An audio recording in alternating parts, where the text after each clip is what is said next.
What up, Fight World? It's your boy Ego, and I'm back with some more boxing. Today is Monday, which means Monday Mail Day. And I picked a lot of questions. I actually think I picked too many, but I'm going to try to get through them.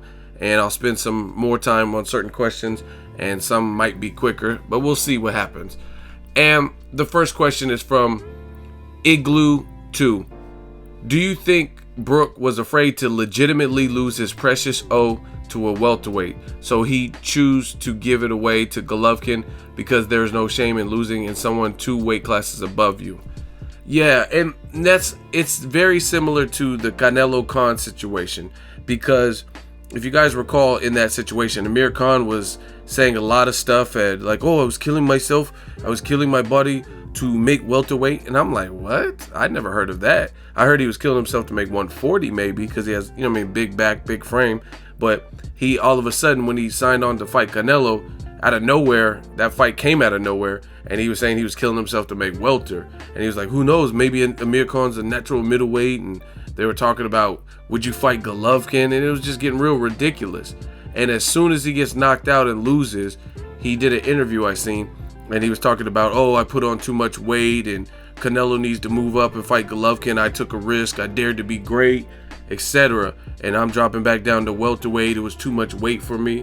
But before the fight, that's not what he was saying. Before the fight, he was saying, oh, maybe I'm a natural middleweight and you'll see a different Khan because I could take a punch better at this division. He was saying like my speed is still there, and that wasn't the case. So it seems to be kind of the new thing in boxing, where fighters want to dare to be great, and in doing so, it's like it becomes justified if you lose. You know what I mean? Like, you're going in as a massive underdog against the best middleweight in the world, who has tremendous power for the division, and other middleweights can't take his power, and you're just gonna jump up 2 weight classes without having fought at 160 before as a pro that I know of. Kell Brook, this is just a fun fact, but Kell Brook did fight at 155, but it was no one near the level of competition as a Golovkin. You know what I mean? That someone that experienced with that power, that type of amateur pedigree. So it's completely different. For all intents and purposes, it was Kell Brook versus a bum at 155, because I don't even know the dude's name. So that's kind of seems like the trend in boxing, like dare to be great. There's a difference between daring to be great and making stupid career decisions. You know what I mean? And again, I said this before, it's easier to lose to somebody 2 weight divisions above you than someone equal in size, somebody who's in your division. Earl Spence Jr. doesn't have an elite resume at the moment, but he's gunning for a Kell Brook shot. And as soon as the talks came to that, then this is where this erratic move comes from Kell Brook. You know what I mean? And he's talking about moving to 160, which leads me to believe win, lose, or draw, especially if he gets knocked out, then he's not going to immediately jump back down to 147. So he's kind of abandoning his belt. That's what it's going to seem like, because the IBF is only going to give him so long to have to defend that belt. You know what I'm saying? So if he can't make it back down to 147, even if he beats Golovkin, I mean, is he going to go up to 160? You're not supposed to do all that to your body. You know what I mean? Kell Brook it's not like he's early 20s. You know what I mean? He's probably in his late 20s. So, you know what I mean? You don't want to keep fluctuating like that. It's not a good look. So, yes, I do think that is the case. I'm daring to be great. Maybe he feels he sees some flaws in Golovkin that he can expose or outbox him, or his power will carry and he can save some time on training and cutting weight to focus on the training camp. But it's a difference fighting at that weight, sparring at that weight, and different things like that. So it's an uphill battle for Kell Brook. But yeah, it's going to be worse if Shawn Porter rematched him at welterweight and beat him this time. If Keith Thurman beat him, if Errol Spence Jr. beat him. You know what I mean? So I think that's kind of what a lot of fighters do with this whole daring to be great is, and I'll save it for later because someone else asked this same question. But yeah, I think that's a trend in boxing where fighters are quote unquote daring to be great by making foolish career choices, and they're going to justify it. Like if you get knocked out, that was what was supposed to happen. So you can say, hey, I tried to challenge myself, and you get this massive payday in the meantime. Next question is from Ferg FTW. What do you think is next for Jessie Vargas now that Brook backed out and is fighting Triple G? Do you think he unifies with Garcia or Thurman? I think those are possible options. It looks like Bob Arum, he hasn't really been bashing Al Haymon, which is a good sign. They settled their lawsuit, which is another good sign. So I think Vargas versus Garcia would probably happen before anything else if Haymon and Al Haymon and Bob Arum do start working. I could see that because Bob Arum's already spoke about that vocally, making that fight. And since the Kell Brook situation fell through, that'd be a nice match. If not, maybe a Bradley 2 rematch. I would say should be an easy fight to get done. One fighter has a belt, and Bradley's mandatory was Saddam Ali, and Jessie Vargas already fought him and took care of that. So maybe that's next. You know what I mean? Bradley is coming off a loss to Pacquiao, and Jessie Vargas has been gunning for a Bradley rematch. So I could picture that. So one of those two options, Danny Garcia, if it's a Haymon guy, or I would say Tim Bradley rematch. Next question is from Willie Make It. Now that Triple G is fighting a welterweight, will his fans now admit how wrong they were to totally diss Canelo? Now, I don't think they were totally wrong. I think you have to take each situation and look at it. And I think both of these situations deserve criticism. So I don't think they were wrong to diss Canelo per se, because I think Canelo made a bad career choice too by fighting a welterweight in Amir Khan, somebody who was pretty much considered chinny at 135 and 140. It just didn't seem like a fair fight. No rehydration clause, etc. So the biggest thing is you have to criticize both. If they both did basically the same infraction, then they both deserve the criticism. And that's what you don't get. You got a lot of tribalism, even racism in the sport of boxing. So if you're pro Canelo or a huge Canelo fan, then when Golovkin does it, you might point your finger like, aha, Golovkin's fighting a welterweight, but your man just did it too, vice versa. If you love Golovkin, then you'll criticize Canelo for it, but not the other way around. You'll try to justify it. Oh, but Brook's a champion and he has a better chin and he's undefeated. It's still a welterweight. No matter how you slice it, he could have a titanium chin at welterweight. It's a welterweight chin so far until otherwise proven. So it's the same thing. You know what I mean? I mean, you look at it. I've seen guys who had great chins, and then when they started moving up fighting bigger guys, those chins didn't necessarily hold up the same. You know what I mean? Broner could take everybody's shot at 135, but then he went up to 47, 2 weight classes. He fought Maidana, and he got knocked down for the first time as a pro. It's a different ball game when you're up in weight against somebody who could crack. And the second part of your question, this is even worse of a fight because Golovkin is supposed to be an unstoppable beast who clearly won't fight anyone bigger than him.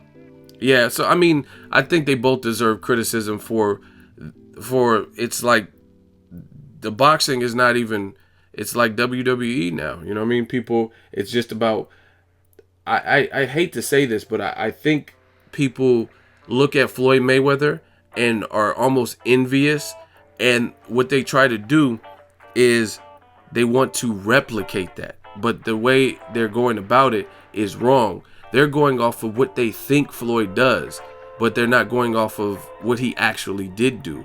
You know what I mean? And I keep saying this. People want to be Money Mayweather in terms of they want those big fights. They want to be the A side. They want to be bringing in that type of live gate. They want to bring in those types of crowds no matter who they fight. They want to be pay-per-view attractions, those types of things. But you have to get to Money Mayweather, you have to be Pretty Boy Floyd, meaning you have to pay your dues, earn your stripes, move up divisions. Floyd moved up 5 divisions, whereas there's a lot of guys who are threats and they can't find people like a Golovkin, but they're not moving up any division, right? Lomachenko, he didn't even have 10 fights yet, and he already moved up a division, right? And he has a knockout of a champion in that brand new division. And it kind of comes with territory. Look at Nonito Donaire. When he moved up, he was fighting guys like Montiel, Darchinian, and he just kept moving up. And now he's at, 126 now? He did some damage at 122, you know what I mean? Like, it kind of comes with the territory. Donaire was big, he was strong, and he had to move up to pursue bigger fights. Broner, Broner knew there were no major fights at 135 at the time. So what did he do? Jumped up and fought Paulie Malignaggi. Same thing with Terrence Crawford. The only thing is he only went up to the next division. Terrence Crawford, when he was at 135, he beat Ricky Burns, he beat Gamboa, and he beat Ray Beltran. And I was at that fight live. And guess what? There were no more real players at that division. You know what I mean? So Broner, just like Broner moved out of 35 to pursue bigger fights at 147, and that's what he got. And then he dropped back down to 140. Because he couldn't get a Ricky Burns fight. See, you got to know your boxing. Ricky Burns was ducking Adrian Broner at the time. Same thing with Terrence Crawford, but he just moved up the next division because there weren't any marquee fights left for him. You beat Gamboa, you beat a champion in Ricky Burns in his own backyard, and then you beat a game guy who sparred Manny Pacquiao in Ray Beltran, and there wasn't anyone else at that particular time that was making any noise, so he moved up to 140 and he started cleaning out house at 140, and now he's taking on the second best person at 140 in my opinion, which is Victor Postal. Perfect. You knocked out 3 people, and then now you're fighting another champion at 140. But Golovkin, for whatever reason, I want to rack up all the belts, and he can't get some of those fights for whatever reason, and he's just content staying there at age 34. It just doesn't really make sense to me. Next question is from boxing fans of the world, Bobby Price. Are you going to do a prediction video for Andre Ward versus Sergey Kovalev or Crawford versus Postal? Some hard ones there, man. Those are all awesome fights. I don't like generally doing it in the Monday Mail Day videos, but I'm picking Ward and I'm picking Crawford. Those are who I believe will win, and I'll try to get to the videos. Again, it takes time, especially the 7 reasons, because I doll those videos up and stuff like that. But a lot of people have been reaching out asking me more about my predictions, because my prediction streaks are pretty good typically. You know what I mean? I'm not perfect, so I get something wrong, but I try to give some insight. And even when I get predictions wrong, like I picked the wrong guy, a lot of the breakdown, see, some people get it twisted. I do a prediction and let's say I get it right, then they say, oh, you just picked the favorite. It's not about picking a favorite. If I feel the favorite's going to win, I'll pick him. But there's been plenty of times where the guy that I picked wasn't the favorite, or there was a lot of people picking against me. I remember I picked Kell Brook over Shawn Porter. The video is still up. You guys can check it out. People said, oh, you're stupid. Shawn Porter's a champion, and I think he had just ran through Paulie Malignaggi. I picked Sergey Kovalev over Bernard Hopkins. They said, you're tripping, Ego, because Bernard Hopkins, he's a wizard, and he had just beat Shumanov and all these Cairo Murat, and I'm like, those dudes aren't Kovalev. Kovalev is a good boxer, and a lot of people, this is at a time where a lot of people didn't know how good of a boxer Kovalev was. They might have mistaken him for just a meaningless, aimless brawler, and that's not him, you know what I mean? And I picked him over B-Hop, and I was right. So I tried my best to study the game and patterns and stuff. I'll try to get back more on the predictions. It's just with the website and stuff. And I appreciate everyone for the donations. That really helps, so I can get more guys to help me with the articles and maintain the website and the social medias and stuff like that, so I could focus in on doing stuff like the 7 reasons videos. So I'll try to elaborate more, but I do believe Ward will win, and then I'm also picking Crawford, just to throw out my picks. Next question is from King Kawane. If Kell Brook loses, I don't know why people always say Kell Brooks. It's so easy to say Brooks instead of Brook. If Kell Brook loses to Triple G as expected, will he move back down to 147, 54, or possibly stay at middleweight? I don't see him going back to 147 if he loses, especially by knockout. Do you think this is some sort of sneaky way of ducking Errol Spence Jr.? And I kind of covered that part B of your question. I do think you have a built-in scapegoat. There's no other way to put it. Kell Brook was being criticized for a lackluster schedule after Shawn Porter. So now he just wants to, quote-unquote, prove everybody wrong. He's getting a good payday for it. It's going to be Sky Sports pay-per-view. He maybe feels he can beat Golovkin, and it is what it is. He thinks he has a style or something, or is confident in his skill that he can hang in there or beat Golovkin. But it does seem like a backhanded way to avoid the top threats at welterweight, because by doing this radical move, nobody's expecting Kell Brook to win. So even if he goes 11 rounds and loses and gets knocked out in the 11th round, that's still better. Martin Murray went 11 rounds, and he's actually a middleweight. So, I mean, it's for Kell Brook, it's almost like a win-win situation, because if he goes more rounds than expected, you'd be like, oh, he wasn't even a middleweight, and he actually backed Golovkin up in spots or whatever. So it's not the same if you lose to an Errol Spence Jr. who has a lackluster resume at the moment. You know what I mean? It's not like he has any like great names. He has Chris Algieri, which was his big step up. It's not that he's not trying, but let's keep it real. Errol Spence is my dude. He just doesn't have the names for obvious reasons at this moment. So if you were to lose to that type of guy, then it's a little bit different, as opposed to jumping up 2 weight divisions and losing. So as far as your first question, I think he would probably go back to 54. If you get knocked out of middleweight, there's no point to stay, because there's other middleweight killers, you know what I mean? And if you're getting knocked out by Golovkin, why stay up there? You know what I mean? The fight of David Lemieux or Danny Jacobs off a knockout, that doesn't really make sense. So maybe 54. But traveling, I'm telling you guys, traveling all the way back down to 147 is a big fluctuation. So I don't know if that'd be wise. The whole fight is not wise, you know what I mean? Going up there for Golovkin, to me, you know what I mean? But we'll see. Maybe he can pull a Buster Douglas, something no one expected. Next question is from Superman Hopkins. Hashtag new media shutting down the nonsense. Absolutely. Keep up the great work. And it says, with Arum having settled the lawsuit with Al Haymon, is it fair to conclude that De La Hoya was the problem all along? Oscar is the one ducking Golovkin, and Golden Boy Promotions has no one else but I Was Born Ready to make money off of. What are your thoughts? I don't think Oscar really has anything to do with Bob Arum's lawsuit with Al Haymon, to be honest. I mean, I don't see how that ties in.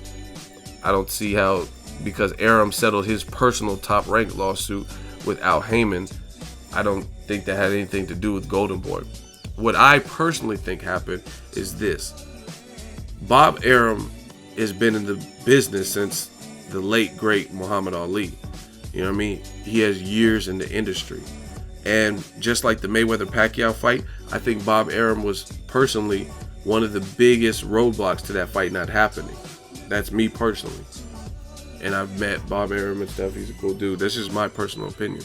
And that being said, I think there's an interview Dante's Boxing Nation did with Bob Arum, and it wasn't that, I think it was this year. It wasn't that long ago. And he talked to Bob Arum personally, and the video's up. He says, would you be willing to work with Al Haymon? Bob Arum says, nope, and walked off. That was it. So what I personally think happened is Al Haymon has been killing the game. There's a lot of fights. Look at the month of July. If for all the people who hate PBC and Al Haymon's the cancer of boxing, this is if you have a channel, if you write articles, don't write any articles about any Al Haymon fighter, and don't write any articles about any PBC fights, and or if you have a channel, don't talk about any of those. You know what I mean? In the month of July. And then you'll be left with fights like Sergey Kovalev versus Isaac Chilemba. The fights you wouldn't be able to talk about would be Adonis Stevenson versus Thomas Williams Jr., Deontay Wilder versus Chris Arreola, possibly Abner Mares versus Jesus Cuellar, Leo Santa Cruz versus Carl Frampton. Those are all fights that are happening in July, and that's just off the top of the dome. There might even be more. Those are all Al Haymon hosted fights that are happening this month. You know what I mean? So Al Haymon has been killing the game, flooding the market, oversaturating the market with plenty of fights. The fans are entertained. Porter Thurman did great numbers, things like that. So what I think happened with Bobby is he's been in the business so long, and he realizes that it's time to concede and kind of work with Al Haymon, because if anything, Al Haymon, it doesn't look like he's getting weaker. You know what I mean?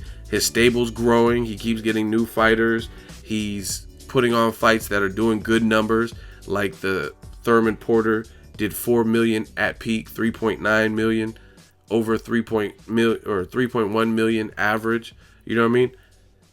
Just different TV networks. It's just he's becoming a conglomerate. He's getting bigger. So really what I think happened with Bob Arum is he realizes that, and he sees that probably Golden Boy is kind of fallen off, like you said. Look at Golden Boy. Golden Boy, at the moment, they have a bunch of lesser known stars, or not even stars, lesser known fighters that aren't big fighters. They got LA Fight Club, and they got Canelo, who is not really in the best of light because he's fighting Liam Smith on pay-per-view. You got guys like Lucas Matisse, who is contemplating retiring, and he has several losses at this point, whether you agree with him or not. He lost to Devin Alexander, Zab Judah. He lost to Danny Garcia. He got stopped by Victor Postal, who's going on to fight Crawford. You know what I mean? So several losses, and he's been through wars, and he might not have the hunger, and he just got injured in his last stoppage loss, right? Who else? David Lemieux. I mean, he lost to Golovkin, his first title shot. He got a vacant belt, and then immediately lost it to Golovkin, and then he looked good in his last fight. But who did he look good against? A guy who got stopped in his last fight, had a year-plus layoff, and was coming from 154, moving up to 160 in Glenn Tapia. So, yeah, and Bernard Hopkins, we don't know if or when he's going to fight again. So Golden Boy is kind of running out of immediate stars that are ready-made right now. Like Keith Thurman, he's a ready-made star. What I mean by that, he has the two biggest PBC viewerships since the thing began. His fight with Guerrero and also his fight with Porter. His fight with Porter was money. He retained his title. He's still undefeated. He's eloquent on the mic, but he can also trash talk. He has a boxer style, but he's also a puncher. You know what I mean? So he's ready. He's ready for the big fights, like him and Danny Garcia. These are all good big fights for him. You know what I mean? Jessie Vargas, any of those fights, those are all good fights for him. Broner, if Broner even wanted that, those are all good fights for him. But you look at some of the guys on Golden Boy who are lesser known, they're not really at that level. You know what I mean? Like the guy that Curtis Stevens knocked out, Patrick Teixeira. I mean, he's coming off of a loss now. So, yeah, I think Bob Arum ultimately realizes that it's better to play nice with Al Haymon. And that's why he's kind of coming to his senses, because Al Haymon's stable is so vast. That's just my personal opinion. Next question is Cristiano Ronaldo. Ego, name any boxer in history who you think could beat Floyd at 147. Not sure, but I would say Tommy Hearns. Power, his height, his mean streak. I mean, he's just a difficult fighter all around. So I think him in his prime, evident by the fact that he was able to move up, I think that would have been a real difficult fight for Floyd. If not, Hearns would beat him. That's just my opinion. Next question is the real Ricky Tan. Ricky! Hey, Ricky, get up, dog. Let's go. Isn't that from Rush Hour 2? Get up, dog. Ricky. Ricky! Ego, do you think that Canelo fighting and beating Billy Joe was Oscar's plan all along? No. Triple G wants that belt, and if Canelo has it, Triple G will have to bow down. No, I don't agree with that. I'm no expert, but I'm assuming in this hypothetical situation, Triple G no longer WBC mandatory. They can now demand Canelo weight, lopsided purse split, choose his underwear, etc., etc. It makes sense to me. I'd like to know your thoughts. No, I don't think so, because if that was the case, then he had a belt. He had the WBC belt, and he could have kind of did that. He could have tried to play nice. The bottom line is these sanctioning bodies, the weight limit is the weight limit. So if it's 160, it's a middleweight belt. It's 160. You cannot force another fighter to come in at your own man-made weight. That's how these catch weights work. The individual parties can conspire and get together and be in a certain range and fight from 155 to 159 or 160, or actually 159, since 160 is middleweight. So if they wanted to, they can fight from 155 to 159 technically, but both parties would have to agree with that. And from what Triple G's team said, they're not coming down for Canelo. So even if Canelo beats Billy Joe Saunders and gets I think he has a WBO belt, then they can't force Golovkin to come down to that weight if he's not willing to budge for middleweight titles. See, this is the problem. This is not the problem. The thing is this: Canelo, in really any other situation, with a guy who's not at least a Golovkin level star, they'll concede and give into whatever demand he wants for the opportunity, because they know their role. As The Rock says, they know they're the B-side, and that's just what it is. Just like Daniel Gill when he fought Cotto. He just got knocked out a year earlier by Golovkin. So when he got that phone call to fight Cotto, he's not really in a position to be like, no, I'm not fighting Cotto. Because he doesn't have any other, he doesn't know when his next big fight will come. I haven't even seen him fight really since then. Me personally. So, you know what I mean? You got to take the paycheck, and you got to meet Cotto at a catchweight. That's what it is. You know what I'm saying? So I don't think Canelo has that same type of leverage, because Triple G keeps making Canelo look bad if they don't make the fight. And Triple G's a star in his own right, maybe not as big as Canelo, but still big enough where he can't power play Triple G with everything. You know what I mean? He could have top billing like Canelo Golovkin or something like that, but I don't think they really want to budge on the weight and give Canelo any type of advantages in a tough fight. So I don't think so. I don't think that was Oscar's main plan. I don't even know if they have a plan personally. Next question is from Roberto Flores. Yo, Ego, keep up the good work. Thank you. My question is, what do you think about Shawn Porter versus Timothy Bradley, since they both coming off of L's? It's a great fight. I would love it. I think Kenny Porter maybe said he would like that fight. I would love the fight. Great clash of styles. Bradley sometimes doesn't know when to not fight and when to box, so he can make fights more difficult than they need be. Shawn Porter showed a tremendous chin. Bradley's not the biggest puncher, so Bradley would have to be smart in there, because Porter is younger, Porter is aggressive, and he will try to muscle Bradley around. And that's the thing. I think Bradley probably has more snap on his punches than Paulie Malignaggi, but just to give a quick example, if you look at Porter versus Paulie Malignaggi, if he comes in bulldozing you don't give him nothing to respect, then he's going to keep doing it. You know what I mean?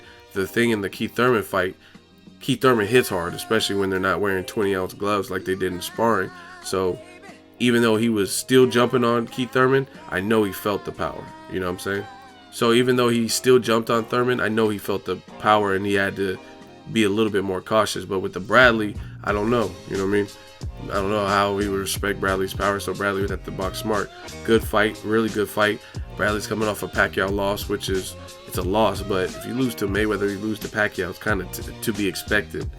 And same thing with Shawn Porter. Some people even thought he beat Thurman, but it wasn't a bad loss. It wasn't like he got dogged and embarrassed, and you know what I mean? It was a competitive fight. So I would love that fight because they're both coming off of respectable losses. Bradley hurt Pacquiao in that third fight, and he ended up, Pacquiao being tough, ended up catching him and knocking him down twice. Next question is from D.T. Taylor. Ego, I think Triple G will never move up. He is 34 and fight average boxers, and he will retire at the age of 40. What do you think? It's possible. I mean, I don't really know. I don't understand. I don't understand a lot of the fighters and their team's business practices. They criticize Canelo for being a businessman, and then they're taking a fight that is a business fight that you're going to make money. You should be clearly the favorite based on the size disparity, and you're kind of in the same boat.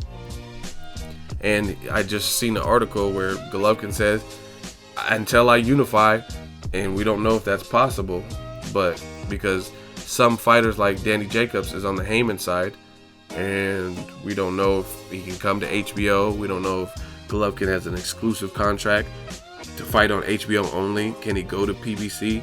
Yeah, I mean, HBO showed Golovkin a lot of love. So could that fight even be made, even if they both really, really wanted it? You know what I mean? So we don't know if he'll ever unify. And I read an article that says, I'm not moving up to 68 until I unify, which is all over the place since they were willing to move up for Carl Froch, willing to move up for Julio Cesar Chavez. But that's like, I don't know, people always misuse the whole cherry picking, but what other way is there to call it, when that to me is the definition of cherry picking, where not to say you have to move up to 68, but you're willing to move up to 68 only to face certain people that you feel you have a high probability to beat. You know what I mean? Carl Froch was a difficult fight. I give him that. But still, it's still a guy that Andre Ward beat. And then you were talking about Ward had to come down to a catch weight, or you didn't want to fight him, and not Ward's too much for me right now. So, you know what I mean? It doesn't really make sense, that angle. The next question comes from Shavon Ford. New media. What up, Ego? Keep grinding. What are your thoughts on Vargas versus Garcia, Thurman, Spence, or Broner next, now that Brook fight isn't happening? Those are all good fights. I think the most practical for Vargas would be Garcia or Broner. Pick one of the guys with a limited welterweight fights who are kind of like Broner has to reacclimate. He's fought there before. He's fought Paulie Maidana, and then also Shawn Porter technically was at welterweight, even though it was a catchweight. And the same thing with Garcia. He only has 2 fights, I believe, Malignaggi and Guerrero, under his hat with welterweight performances. So I think those would be logical. I don't think Vargas, I mean, he has the frame to do it, but he still needs to acclimate before he fights the big boys at welterweight like Thurman, Spence. They're bigger welterweights, and that's just in style-wise and stuff. So I think Garcia or Broner would be a very good substitute to Kell Brook fight not happening. Next question is from St. Cruisin. Don't you think Kell Brook has a real shot at a decision in the UK against Triple G? I watched your channel grow through these years, and it keeps getting better. Thank you. Keep improving. Excellent job, Ego. I mean, UK judging could be biased in their commentary especially, but I mean, the biggest thing is the weight disparity. If Kell Brook was naturally acclimated to even 54, where he had multiple fights, then it wouldn't be as bad. But the fact that he's jumping up from 147 and his last 3 opponents have been Jojo Dan, Frankie Gavin, and Kevin Bezier, it's not really a good crescendo to jump up and fight the #1 middleweight. It's just, I mean, I don't really care what no one says. So to win a judge's decision, you have to be doing good things. And the thing with the problem with that is he has the weight disadvantage, and Golovkin is a powerful puncher. So anything that Golovkin does is going to stand out probably more. You know what I'm saying? Unless he can get Triple G's respect early. But when Golovkin, if he lands a bomb, and if he knocks down Kell Brook, those are all things that you wouldn't be able to score that round for Kell Brook unless he does the same. So it's an uphill battle, and I don't really see him winning a decision. I don't even know if it goes 12. I still have to think about that. And the next question is from Jesse Kirkland. Great channel, appreciate the coverage and the insight. You think Billy Joe fights Lemieux on the September 17th card with Canelo? Seems like this was all a setup. What do you think, Ego? No, I don't. I think Billy Joe Saunders would probably fight a low-level opposition because I think they want to make that fight for December with Canelo, so they don't want any spoilers. David Lemieux, unless your name is Gennady Golovkin, he's a problem in the middleweight division. He could ruffle feathers. He could not give you your best performance, even if you beat him based on his power and him being able to hurt you and things like that. So I don't think this was by design, and I don't think Billy Joe Saunders will be put in there tough with like a David Lemieux, you know what I mean? I just don't see it. I think Billy Joe Saunders would probably fight Max Bursek or whoever he was supposed to fight, and then I think he pulled out with injury or something like that. So I don't see him doing that because I think, again, the goal is for Canelo to get past Liam Smith, and I think Billy Joe Saunders to get past his opponent, and then the two probably meet up in December. So Golden Boy's not going to want a higher chance of spoiler. Especially, you got to look at it. Golden Boy, some of their only few remaining big names are David Lemieux and Canelo. So if they do that, and then what is David Lemieux, a Golden Boy fighter, going to fight Canelo in December, I don't think they would want to risk one of them taking another L because they both have losses at this point. Next question is from Lactic. Hello, Ego. I remember when you said earlier that Triple G doesn't have elite level names on his resume. Will this fight bring him something that he doesn't have yet? Example, the fame, respect, and etc. No, I don't think so. Because it's not much to respect when you're doing what you should definitely be doing. You know what I mean? Like, all the fights like that, like Pacquiao versus Chris Algieri. That was a guy who barely got past Ruslan Provodnikov, had a beat up eye, and was a champion for about 6 months. Didn't get to defend, and then he fought Pacquiao at a catchweight, who brings tons of experience, is a hard style. I don't think Chris Algieri is a masterclass boxer. He's a solid boxer, but I mean, he kind of started late with the kickboxing thing. So fights like that, I mean, why would you get a massive amount of credit when everybody knows what's going to happen, so to speak? You know what I mean? Canelo, Khan, fights like that. So I think Brook is another example of that. And the biggest reason is the weight disparity. If Brook was naturally like bigger and acclimated, then it might have been something else. But he might get some UK fans from it just because they get to see him and witness him. And I don't think he's going to get respect for it, though. Like, where it's like, oh, man, this man, if anything, people have lost respect or they stay neutral. And you can check all the comments in the videos I've done about the subject and see the bulk of the fans are saying that. Next question is from Done Deal. In reference to Triple G versus Brook, why is the media not all over how ridiculous this fight is? I mean, I don't know. At this point, I can only do me and worry about the Boxingego brand, and I know I've covered it. I do think it's ridiculous. I agree with that sentiment, and it is what it is. So I really don't pay attention to what a lot of the other media outlets are doing, because it's been this way. If a fighter that they like, they'll do anything to promote them and make them look good, no matter what. But if it's a fighter they don't like let's say Triple G does just over 1 million, their write-ups, their titles will be all fancy and like Triple G does it again and he wows the crowd. But if Andre Ward does the same number, maybe even slightly better, then it'll be like, Ward Barrera averaged this amount, this is not that. You know what I mean? They'll make it sound dull and they don't spice up the title and stuff. So I really don't check for what a lot of people are doing.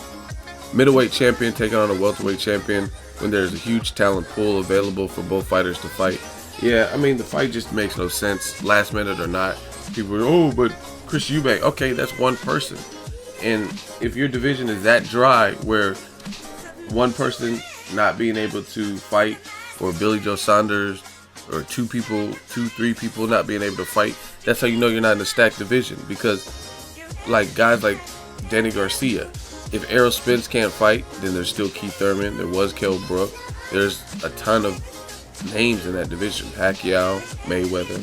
So bottom line is Triple G's not in a stacked division, and this fight shouldn't have been sanctioned to me.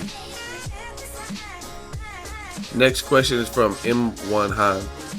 You got to explain something to me, Ego. I was very disappointed in the way Kell Brook fled the country with the belt after a great performance against the Bull. So he started to fight mediocre competition, and I was even excited for the Vargas fight just because it was so much better than what we was getting. True. All of a sudden, this dude does a 180 and fight the #1 middleweight who steals people's souls every time. Everyone disappears after facing Golovkin. Is this guy crazy or what? What could be the reason for becoming this Rambo after acting like a Caitlyn all this time? Is it really money? And I mean, I can't really even answer that because I'm not part of Team Brook and Eddie Hearn, so I don't know why they decided to do this. Maybe it's the backlash. Guys like Amir Khan kept challenging him, like, hey, when are you gonna step up? I interviewed Khan and asked him about Kell Brook, and that's what he said. He says, oh, him wanting to fight Golovkin, I think it's bullshit. And he was kind of going in like, when is Kell Brook gonna stand up and step up? He's disappointing his fans, etc. So maybe that pressure got to him, and now he thinks he has to do something this radical to get respect. And that wasn't the case. People just wanted to see a Porter level competition or better. Like, you didn't have to jump up 2 weight divisions and do something foolish with your career to face the #1 middleweight to gain respect. It's like, I don't know, it just reminds you of someone in an argument and like they do something radical, like, okay, is this what you want? Like, and then like, no, that's not what I was calling for. Like, you know what I'm saying? Like, I can't even think of an example, but someone's arguing and like, you need to control yourself, and then like someone locks himself in the jail or puts handcuffs on. Is this what you want? Like, no, you're doing too much. That's very extreme. Like, I was just saying you need to calm down. I didn't say you have to lock yourself up and put yourself in handcuffs and do foolish stuff. That's what it reminds me of with Kell Brook.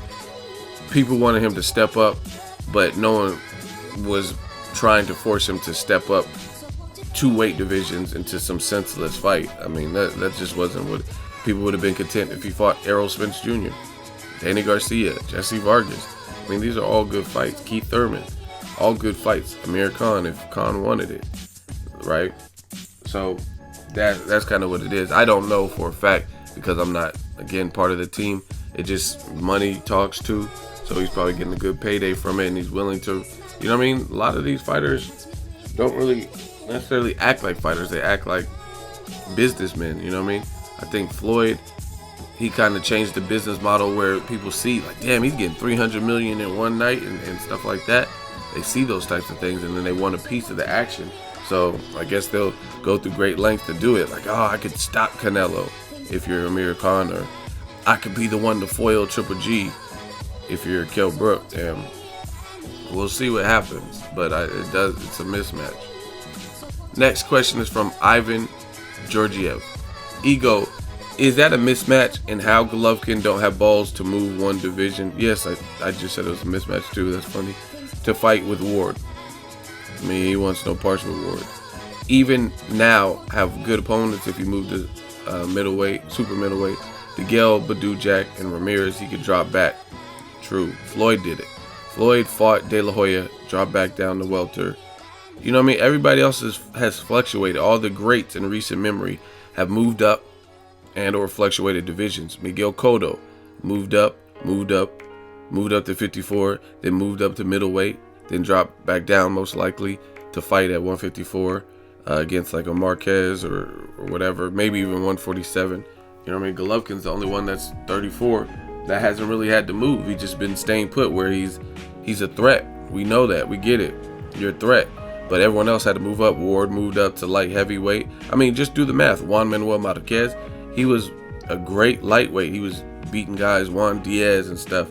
Jumped up 2 weight divisions and fought Floyd at a catchweight. Fought Manny Pacquiao. You know what I'm saying? Everybody else has had to move except for Golovkin. I don't understand how that works. Canelo and Golovkin could fight with welterweights. That is not a problem. But when that's come to Floyd and Ward, when pick some strong champions and beat them, it's a cherry pick. I mean, it is what it is. Fans are dumb, a lot of them. And the fans that I'm talking about, that are referring to, they don't use logic. They just, if they hate a guy, then he's the enemy no matter what. You know what I mean? It's like some gangbanging stuff. Like, Floyd's a cherry picker. If he fights Danny Garcia, as a cherry picker. That's a champion in his own division. Golovkin's fighting a champion 2 divisions below him after he said Kell Brook was too small. So you tell me what's the cherry pick. Next question is from Eric Shipman. Ego, why did Triple G put himself in a really lose-lose situation? He called out Canelo for fighting Khan at Canelo weight. Then he goes and fights Kell Brook from the same weight class as Khan, and Brook has to go to the full 160 with only another good name on Triple G's resume. Can you see any other benefits this fight offers him? No. I mean, the only other thing is, like I said earlier, maybe some UK fans will just like it. Like if he knocks out Kell Brook and they don't like Kell Brook, or just seeing their country. I don't know. I don't know how the UK fans will embrace a victory. But, I mean, that's really the only benefit. It's a lose-lose situation, and people are trying to downplay it. People are trying to make, oh, he had no other choices. I mean, you have no choices, but you're constantly looking down. And if you are going to look down, people keep reciting history, like Hagler, Sugar Ray Leonard. Leonard was already a proven legend. He had already beat Duran. He had already had credible wins on his resume. He had already fought credible competition. Go look at BoxRec, right? At the time he fought Hagler. Big difference. Kell Brook still had more to prove at welter, let alone nothing he's proven at 154 and nothing he's proven at 160. So I don't really see much other benefit other than he gets to fight in the UK. and maybe he'll get some fans that weren't privy to him. Next question is from Keenan KTV, Boxingego. Do you have some tips for beginning YouTubers? I used to get this question a lot. One, you got to be passionate. Whatever your channel is about, be passionate, and make sure it's something you really want to do. Like, don't talk about crochet or, you know what I mean, knitting or something if that's not really your interest, because you think there's a market for it. Because viewers will be able to sense your passion. If you're not passionate about it, then you're gonna lose your audience. The other thing I would say is be consistent. You got to be consistent. Give people something to expect. Like, for the most part, with a couple hiccups, I do this segment on Mondays. You know what I mean? And other than that, I have daily content for the most part. So I give the audience something to check back for, to subscribe for, things of that. Basic stuff would be like, just doll up your channel, have an about me section, fill that out, take the time to fill that out, put all your other social media links if you want to connect anything, have channel art, channel banners, things like that, and then have fun with it. You know what I mean? YouTube is supposed to be a place for creators. If you want to be, if you're a creative person, you know what I mean, have fun with it. Get passionate. Teach yourself stuff, learn from your commenters, look at trends and analytics, see what people are gravitating. Like, man, when I do videos about this, people keep watching and they keep saying I'm doing a good job. Maybe they want more of it. You know what I mean? Have an interaction with your audience so you know what they want, aside from what you want only. Like, that's the problem I see with a lot of YouTubers, is they'll just make their own schedule of things. Like, we all do it, you know what I mean? We talk about kind of what we want, but sometimes you got to talk about what your audience wants, because that's the reason why you have it. And don't let people hate and discourage you. Don't let someone tell you can't do it, or if the results aren't pouring in fast enough, don't let someone discourage you, because I got that a lot when I first started. And let's say someone didn't like what I had to say about boxing. What would they say? They say, oh, haha, this video only has 50 views, it only has 200 views, you suck, haha, no one cares, that's why you only have 230 views, blah blah blah. Now people say I'm a view whore and I'm doing too much, and why did I make this for a title? All I care about is views. You know what I'm saying? Like, what is the goal? What is the point of being on YouTube? I just want 3 to 4 people to hear my message, to hear my videos, to see my work that I put time into. You know what I mean? So don't let people discourage you with the dumb stuff. They say, oh, ego, you bought subs and you suck and you're a bitch. I mean, okay, all of that, that's great. Then what? You know what I'm saying? But then when you steadily keep climbing, you gradually keep rising and keep growing as a channel, then those people will dissolve. And or if they're that big of haters, then they'll come back, but they won't be able to say the same thing. So just be passionate, consistent, fuck the haters, and be original. Like, it's cool to look at what other people are doing, but don't be a fraud. Don't copy people directly. Like, you see these thumbnails that someone's doing, and then you like copy the exact same thumbnails, or, you know what I mean? Have your own identity. Those are like probably the best tips for YouTubers. Have your own identity, because originality is what really sells. You know what I'm saying? Because why would I go to channel B if I can go to channel A, the original? You know what I'm saying? Like, why would I go to, you know what I'm saying? Like, why would I go to a rip-off version? If you can afford Nike, you're gonna get Nike, and you're not gonna get Spikeys or some fake knockoff brand. You know what I mean? So be original. That's huge. A lot of people, what they do is they see, let's say, a video for, I don't know, a Muhammad Ali tribute or something. It goes viral for somebody, and then they'll copy the title, they'll copy the content and try to reduplicate that. But that's not how it works. You know what I mean? Like, you're not gonna get, you could title it the exact same thing, use a very similar thumbnail, but you're not gonna get the same views that they already got based on merely trying to copy somebody. Like, oh, let me just rush and do that. So definitely be original, and those are good tips, I think, to get you started. Next question is from Jalen Tuggle. Tell me about all the Triple G fans get to come up with so many different excuses as to why him fighting a welterweight is good for both Brook and Triple G. I honestly don't get it, because according to these people, this fight makes perfect sense. I'm not a Triple G hater, nor am I. I actually think he's the best at 160, but this fight is bad no matter which way you slice it. And that's just tribal, radical fans. Sometimes it's racism. And the thing is, let's say you have a good friend, a buddy, and you're vouching for that person. Like, man, this dude, he'll whoop this dude, blah, blah, blah. And when it comes down to it, he seems like scary or whatever. Then it makes you look bad if you all of a sudden jump ship and you're like, oh, damn, he sucks. He's really scared. So that's what I noticed with a lot of boxing fans. Whatever the opinion they initially formulated, they want to stick to it, because they've been preaching it for so long that they could either backtrack and then say what's real, or they could keep living this lie. You know what I mean? Like Mayweather, I told people for years, go check my old videos. I had conversations in the streets about it. I said Mayweather would beat Pacquiao based on the stylistic matchup. I've said that. I even did a prediction before the fight and broke down almost exactly verbatim some of the things that would happen. The video is still up, right? People said I was lying, I was stupid, and me and Paulie Malignaggi were haters, just dumb stuff. And when I turned out to be right, who changes their standpoint? Not me, because what I said came true. They do. You know what I mean? Oh, it's because his shoulder, or he waited 5 years. No, I don't want to hear all that. Like, because you knew going into the fight that it didn't happen 5 years earlier, and you still said you were picking Pacquiao. So don't try to change it now. And that's the same thing with Triple G Brook. A lot of people vouch for Triple G, and even me. Like, I made videos when it came to, in the case of Canelo versus Triple G, I made several videos speaking my mind.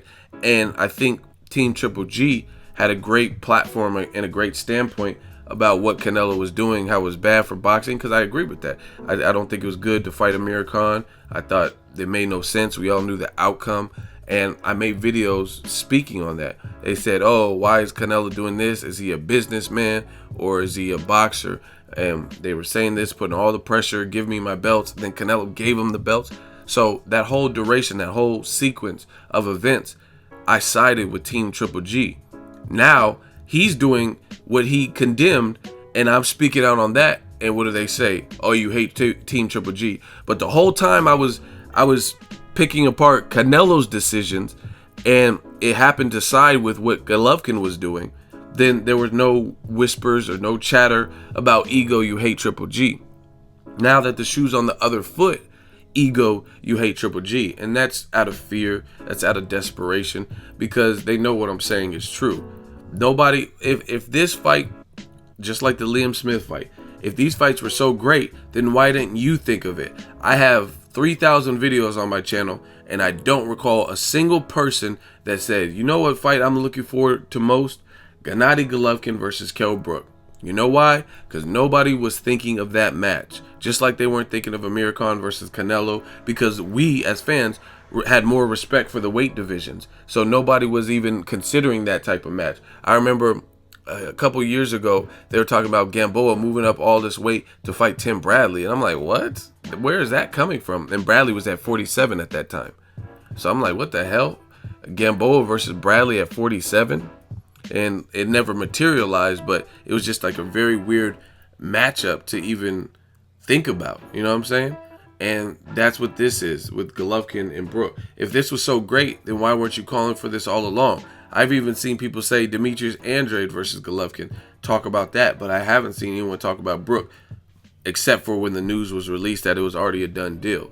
So fans are fans. A lot of them are radical and casual fans, and they're going to do anything to side with their person on some gangbanging shit because they just want to stick with them. And they've already done too much in the comment section. They already have a reputation for loving a certain fighter, so anything else would be backtracking, and we already know what they said previously, so it wouldn't work. Next question is from Jack C 3D. Ego, in your videos, the way you break things down to the finest detail and with facts, evidence, why didn't you pursue a career as an attorney or an investigator? I think we're just drawn to what we're drawn to. I definitely like psychology and criminal law. I don't know. I'm consider myself a creative individual, so I've always been more drawn to the arts directly, like just movies, acting, and sports, just things like that. So that's kind of that. I think you would have been excellent at either one as an occupation. Well, I appreciate that. I think you're really good at breaking things down. Love your channel, #NewMedia. So shout out to you for the comment. I appreciate that. And that's what it's about. Like I said, with the YouTube advice, have fun with this stuff. I have fun with what I do, and I break it down and I try to put it in tangible terms for people to understand where I'm coming from. It's not even about being right or wrong. I always let the fans know why I'm not okay with something. I don't just say Golovkin's a bitch, Kell Brook, fuck him. I don't do that on my channel. It's not about bashing fighters. I like both of those fighters independently. I just don't like them fighting each other under these circumstances. If that was the case, why didn't you marinate that? Let Brook move up to 54, prove that he could beat somebody at 54 with the name, a Charlo brother, either one of them, somebody, and then move up. You know what I mean? I don't know if he could even do that. That's the biggest problem, because people keep saying, oh, Golovkin, oh, Golovkin. That's the best middleweight. But I don't know who Kell Brook could beat at 160 with the name besides Golovkin. I don't know if he beats a David Lemieux based on the size difference. David Lemieux is big. That's why he missed weight in that De La Rosa fight, right? He's a big dude, and he could crack, right? Not everyone's going to be able to do what Triple G did, because Triple G had a height advantage. He has a ton of experience. He exercised a good jab, and he was naturally had been fighting at that weight since the amateurs. You know what I mean? I don't know if Kell Brook could beat a Lemieux, Danny Jacobs, Billy Joe Saunders. I don't know, because that's a big size differential. Then you look at the killers at 54. I don't know if he could beat Demetrius Andrade. Andrade just fought Willie Nelson, who's every bit of 6'3", 6'4", and won every single round, knocked him down a gang of times and stopped him. Do you think Kell Brook could beat him? I mean, it's a possibility, but I mean, I wouldn't lean to that. It's a southpaw, tricky style. He's taller than Kell Brook, 6'1". You know what I mean? So it's not, people keep saying it like, oh, you're a Triple G hater. It's not even just Triple G. I don't know. I wouldn't want to see Kell Brook jump up and fight Billy Joe Saunders, really. And he's not even necessarily the best at the division. I wouldn't want to see him jump up and fight David Lemieux. But that's just my opinion. Next question is from Kayev2002. Kayev, Ego, why do you love the sport of boxing? What age did you start following the sweet science? Awesome work, bro. You're the go-to man for boxing in general. Appreciate that. I don't know the exact age, but it was young. I mean, Mike Tyson, Roy Jones, Prince Nassim, Julio Cesar Chavez, big David Tua fan. I like wars, like the Mickey Ward and Arturo Gatti fights. So I've been in it for a while. Sugar Ray Leonard, Muhammad Ali, of course. So there was a lot of great fighters, and that's when the business was a little bit different. So it was definitely at a young age. Don't know the exact age. And why I love the sport of boxing, really just because there's no other sport like it. It's mano a mano. Yes, you have a team, strength and conditioning coach, trainer, different things like that. However, when you're under the bright lights, when it's all said and done, it's just you and another man. Or if you're a female boxer, it's you and another female. And that's why I love boxing, because you can't duplicate that. The type of work ethic.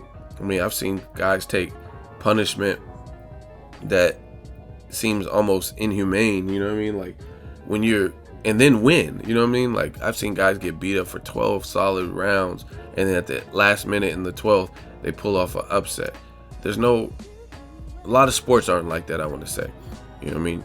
If it's a basketball game, it's the fourth quarter, 30 seconds left, and the team's down by 18, then they lost. There's nothing you could do. You can't get 8 no matter. I mean, it's very, very hard, very improbable to think that in 30 seconds in the fourth quarter that your team, who clearly doesn't have the momentum, is going to make and mount a comeback and score 18 points or better to tie or beat that other team with that little time. You know what I mean? Especially depending on where their timeouts are at and who's in the game. So it's just considered a loss. You know what I mean? People know that the end is near, but that's not boxing. I've seen people lose entire fights. Like even Chavez Sr. versus Meldrick Taylor. Yeah, it was a little bit controversial with Richard Steele, but the end result was the person getting beat ended up winning. You know what I mean?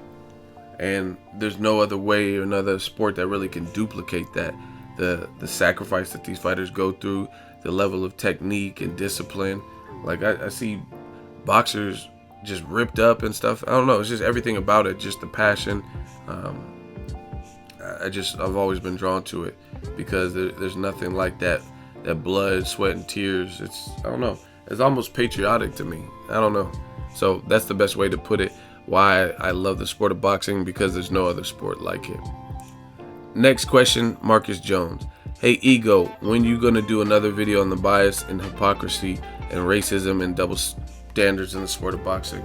Probably soon, because I'm seeing it a lot lately. I don't have it set in stone. I got a couple other things on the plate that I need to work on, but I'll probably be able to make something like that in the near future. Next question, ZP Goldman. What happened to Toriano Johnson and the Durrell brothers? I seen the Durrell brothers on Instagram, and Andre Durrell's training. He said he wants to fight James DeGale in a rematch. He said it's Badou Jack or something like that. But I haven't heard anything about when they're coming back. Toriano Johnson, he kind of fell off. I don't know what happened. I heard he was like, he was a mandatory for Golovkin, and he got injured, and then I just really haven't heard anything from him. So I don't know. Hopefully his injury's okay or what. He follows me on Twitter. Maybe I have to reach out to him, but I literally haven't heard anything from him. So that wraps it up. I got to a lot of questions, I feel. Let me know how you think I did this Monday Mail Day. Drop in the comment section, share the video, like the video. As always, hate, comment, and subscribe. Till next video, it's Ego signing off.